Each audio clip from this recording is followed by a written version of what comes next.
Hello, everybody.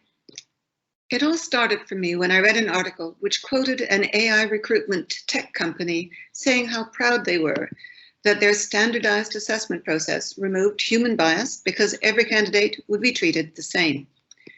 Well, I was startled. Surely everyone knows that the essence of treating disabled candidates fairly is to flex the process, to make reasonable adjustments, to create a level playing field. It's called equal opportunities. Imagine asking Stephen Hawking to climb stairs to the interview just because the standard process says everybody must use the stairs. Is there anyone watching who would think it only right and proper to require the next Stephen Hawking to get up those stairs because, well, everyone else is required to do so? So my story here started with questions. Did this matter? Was this AI recruitment assessment product just a one-off and could be ignored? Who would ever use it? Is this AI-powered unfairness a serious threat? Well, it quickly became very clear that for many recruiters, their primary task, given the flood of candidates applying online, is to discard as many as possible as quickly and cheaply as possible. It also became clear that neither the developers of these AI tools nor their HR customers, despite all the talk about bias, were asking about disability bias. Nor were they asking, what is the impact of these tools on people with disabilities? The need for fair, ethical, responsible treatment of the world's more than 1.3 billion persons with disabilities and of the millions of us who would become disabled with time is not on the responsible AI agenda. And then as we looked ever more closely at this exploding HR tech marketplace, we realized that we were looking at AI-powered HR tools which have the potential to damage the life chances of hundreds of millions of persons with disabilities around the world. Even though, data is supposed to matter, even though at least 1 in 3 humans will be disabled or close to someone who is, even though 15 to 20% of the world's population has a disability, and this is the largest of any minority group, and it's an unusual one in that we can all join it at any time. Indeed, if we live to be 70, most of us will experience at least 10 years of disability. Even though 1 in 5 women have a disability, and at least 1 in 3 people aged 50 to 64 will have a disability regardless of ethnicity. And at least 10 to 12% of any large workforce will have a disability and/or a chronic health condition. Which is why I was so puzzled that people with disabilities were just never referenced in this growing debate on ethical and responsible AI. In fact, it seems they're so missing that no one's even noticed they aren't there. However, I would remind you of 2 rather basic facts. 1, ethics for some is not ethical. And 2, we are just asking AI developers to ground their work in human reality. So to give some examples, I was told that a tool designed to detect AI bias can't detect disability bias because, and I quote, they aren't in the database. Well, given disabled people are always at least twice as unlikely to be in work, and given HR tech data is about people in work, well, I guess it's safe to say if you aren't in the database, you never will be.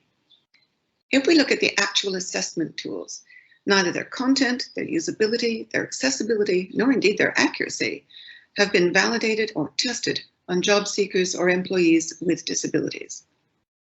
Just consider the video interviews, the ones which assess the extent to which your nonverbals, your word choice, your voice pattern, your eye movement, your facial expression, etc., match those of the ideal employee, but which ignore the impact of disability on a candidate's nonverbal communications, word choice, eye movement, ability to smile, and so on.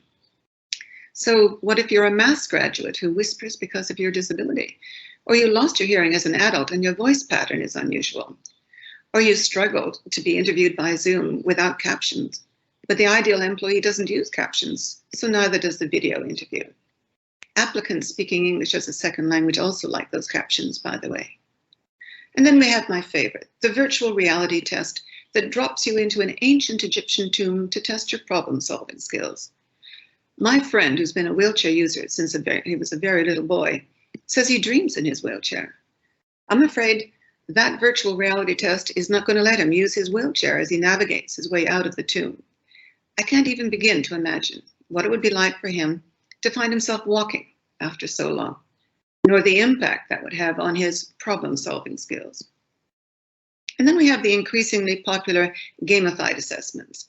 How many have checked that the gaming controls can be used by people with limited dexterity, or who have only one hand, or color blindness? Did you happen to see the post on LinkedIn some time ago from the young man whose disability, Tourette syndrome, caused his hands to twitch? Well, he was saying it was almost impossible. It took more than 100 emails and calls to find any human recruiters to talk to so that he could explain that he could do the job, just not play the fashionable game. And please hear me say, this is not just about bias. There is a crucial but unrecognized difference between biased data and the unfair treatment triggered by how the AI-powered automated process actually works in practice. I wonder, can I say bias is what we think, discrimination is what we do? Well, I can certainly say impairment is what happens to you. Say you have a speech impairment. Disability is what we do to you. Insist your first interview is on the phone and then hang up when you can't be instantly understood. Now let's take the Swedish robot interviewer. Its, should I say her, website claims they have eliminated human bias regarding race and gender. There's no reference to disability bias, but then there never is. Mind you, this bias-free creature is in fact a white female robot, but that's another story. How could this robot interviewer deal with the candidate who could sail through if he could lip read the robot, or if he's using a sign language interpreter? Do we really think the robot's been taught not to interview the interpreter? How does the robot adapt for the excellent candidate who stammers and needs slightly more than the standard 20 minutes, or the one who could do the job, but because of their intellectual disability, needs the robot to turn the standard questions into slightly shorter sentences? And that, of course, reminds me of an enlightened HR director in a UK hospital. She was told that she had a good candidate for a gardening job, but he couldn't fill in the form because of his intellectual disability. So she invited him to the interview, put a rose bush in her office, handed him the garden shears, and invited him to trim the roses. Well, he got the job because he could do the job, and because the job didn't require him to fill in forms. Imagine when the hospital HR team decide it's all so much easier online. How does someone with, should we call it a non-standard face, facial disfigurement or acid burns, Down syndrome, albinism, how do they get through a video interview when their face may not even register as a face? Or who doesn't make eye contact because they are physically unable to do so, or who doesn't smile because they can't? Standardized, let's call them what they are, rigid, AI-powered recruitment processes are by definition inherently discriminatory. I want to stress that AI-powered unfairness does not only threaten the life chances of those among us with disabilities. I would urge all of you to check out the recent experiment run by a clever team of reporters at BR, the German public broadcaster in Munich. This had nothing to do with disability. They brought actors into the studios, gave them the same script, tasked them with using the same expression, same eye contact, etc. Their task was to test the software, promising to identify and score personality traits of candidates based on a short video interview, promising this would be more objective and faster. And by the way, the tool they evaluated is on the market. It's scary but true. Their website states they work with big brands like Lufthansa and BMG. So how does it start? Well, the system claims to analyze your personality in less than the minute you're given to introduce yourself.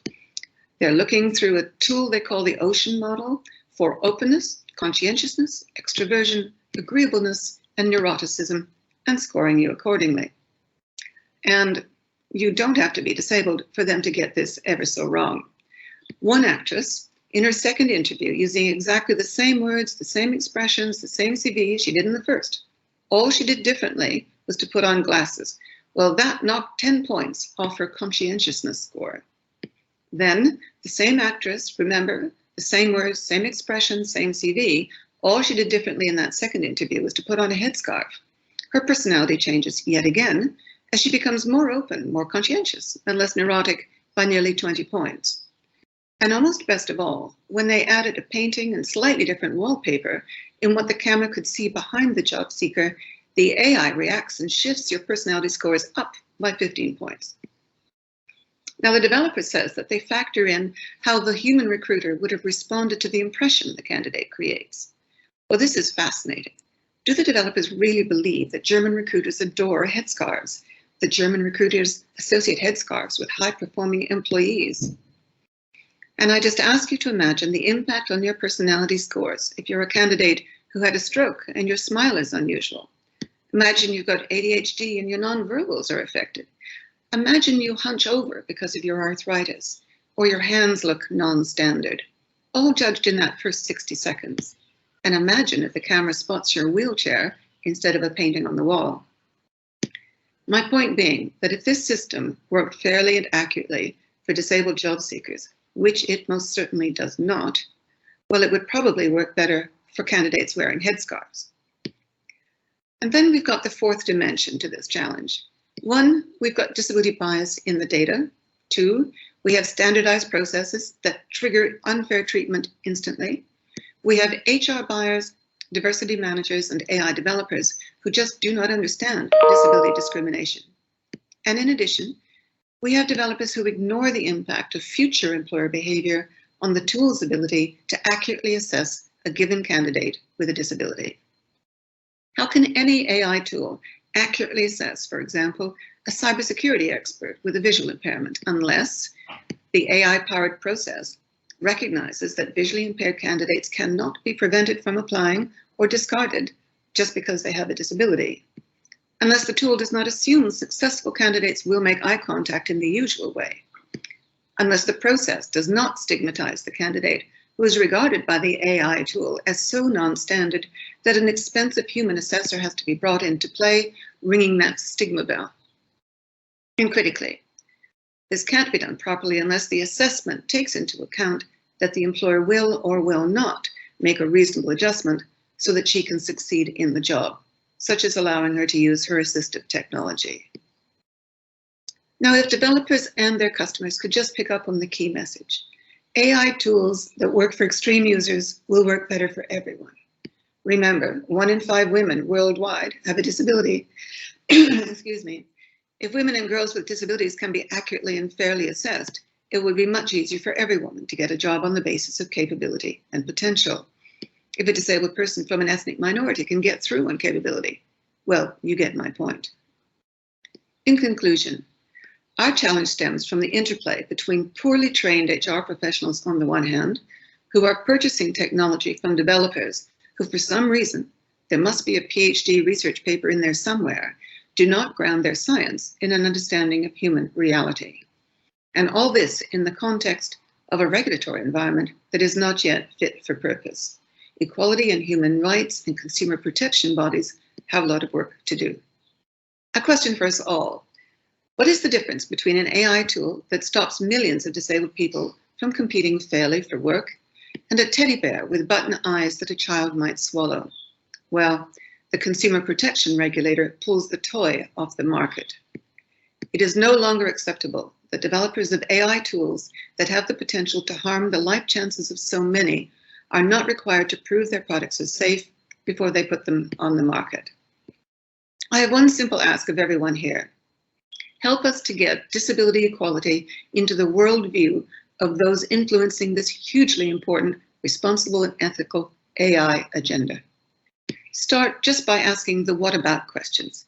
Interrupt every discussion on race and gender bias in AI with the words, well, what about disability bias? What about disability equality? What about the impact of disability on talent, on labor markets, on workforces, on our student populations, on women, on the markets in which we do business? And what about, and this one really matters, what about involving disabled people as expert advisors, colleagues, potential users, key stakeholders, fellow citizens at every stage of our journey? Thank you very much.